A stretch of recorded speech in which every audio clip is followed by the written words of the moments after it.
இந்த பாக்ஸ்ல இருக்க வே புரோட்டீனை எத்தனை பேர் இன்னும் ஸ்டெராய்டுன்னு நினைச்சிட்டு இருக்கீங்க? இந்த வீடியோ கம்ப்ளீட்டா பாருங்க. ஒரு சின்ன குழந்தைக்கு சொல்ற மாதிரி தான் சொல்லியிருக்கேன், உங்களுக்கு ஈஸியா புரியும்.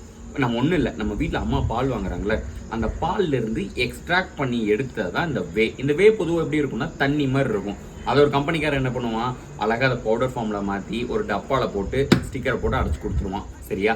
சரி, இது யார் எடுக்கலாம்? இப்போ எனக்கு 150 கிராம் ஆஃப் ப்ரோட்டீன்ஸ் தேவை. நான் வந்து பன்னீர், முட்டை, சிக்கன்லேருந்து எடுத்துட்டேன். ஆனால் ஒரு 24 கிராம் ப்ரோட்டீன் எனக்கு பத்தல. என்ன பண்ணலாம்? இதுலேருந்து ஒரு ஸ்கூபை கலெக்ட் குடிச்சுனா எனக்கு 24 கிராம்ஸ் ஆஃப் ப்ரோட்டீன் கிடைச்சிது. கரெக்டாக? இது எப்போ எடுத்த பெஸ்ட்டு? நீங்கள் ஒரு எக்ஸசைஸ் பண்ணிட்டு இதை போஸ்ட் ஒர்க் அவுட் எடுத்தீங்கன்னா ரொம்பவே பெஸ்ட். ஏன்னா அப்சர்ப்ஷன் லெவல் ஃபாஸ்ட்டாக இருக்கும், மசில் ரெக்கவரிக்கு ரொம்பவே சப்போர்ட் பண்ணும். ஸோ வேறு எதுவுமே இல்லை. நீங்கள் உங்கள் ப்ரோட்டீன் கூட வந்து ஹோல் ஃபுட்ஸில் அச்சீவ் பண்ணுறதா இருந்தால் தாராளமாக அச்சீவ் பண்ணலாம். அது மட்டும் இல்லாமல் செலக்ட் பண்ணுறப்போ ஒரு நல்ல பிராண்டாக செலக்ட் பண்ணிக்கோங்க. இப்போ வே புரோட்டீனை பற்றி கிளியராக உங்களுக்கு அண்டர்ஸ்டாண்டாக இருக்கும்னு நினைக்கிறேன். ஸோ மறக்காமல் இந்த வீடியோ லைக் பண்ணிட்டு உங்கள் ஃப்ரெண்ட்ஸ்க்கு ஷேர் பண்ணிவிட்டு நம்ம பேஜை ஃபாலோ பண்ணி வச்சுக்கோங்க. குட் இயர் அப்டேட் மக்களே.